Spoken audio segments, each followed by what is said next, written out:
Hi, my name is Ben Jaycott. This is my final coding project. I built a grocery tracker application using React, React Router, Bootstrap, and JSON Server. The application demonstrates full CRUD functionality.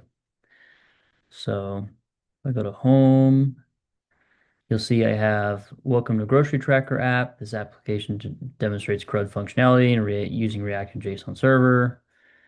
I have an About, kind of another paragraph with About. And grocery is one of the main files in this React project. So I have some import statements, I have a function, grocery, and I used React Router to create three separate pages. The home page introduces the application right here. The grocery page contains the CRUD functionality of a GET request, create, delete, update, update grocery with my async, and then a return.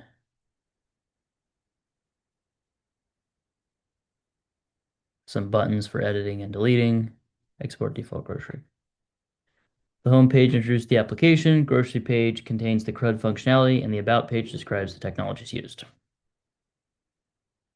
Okay, so demonstrating the functionality over here with the Vite.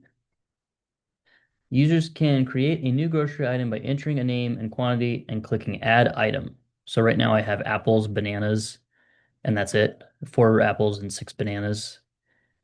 And you'll see in my JSON, I have 4 apples, 6 bananas, and on the server, 4 apples, 6 bananas.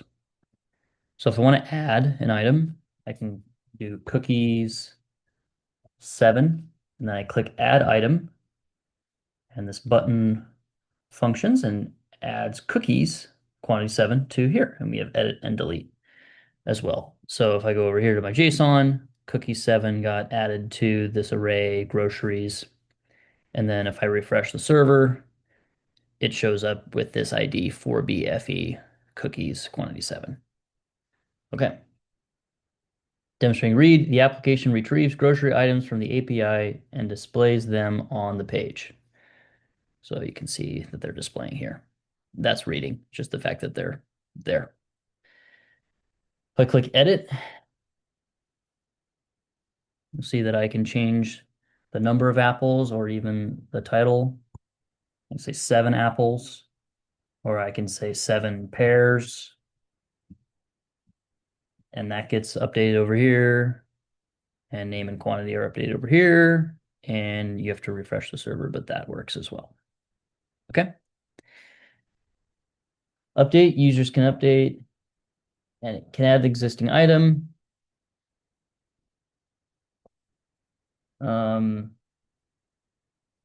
The application sends a put request to update the data in JSON server.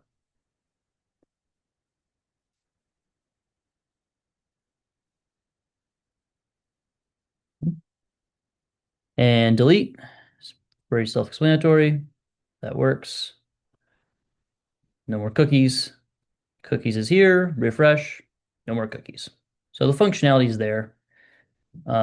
It uses put, get, and delete requests in grocery using fetching.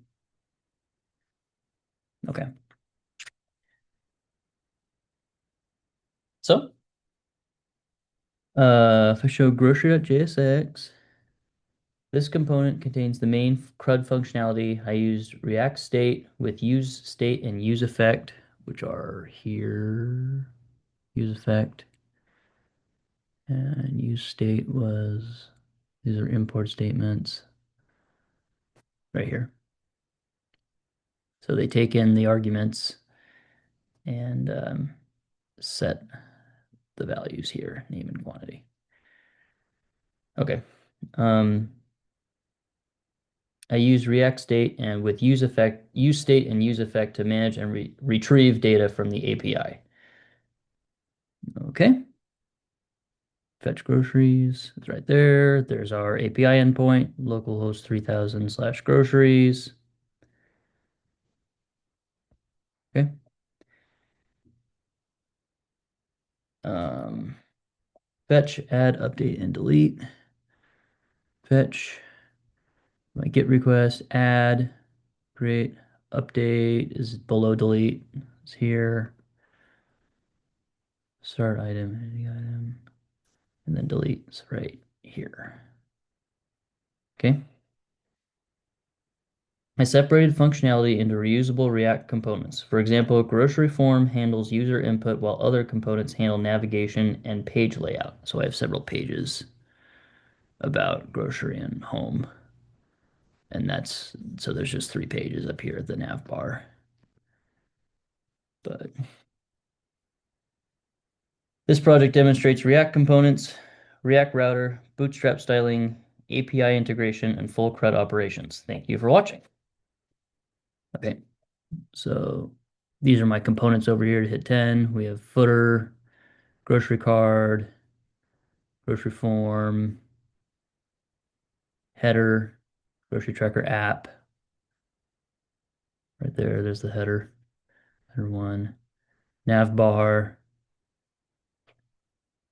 title, and page title. Well, that's just the header. Okay, this concludes my video. Thank you for watching.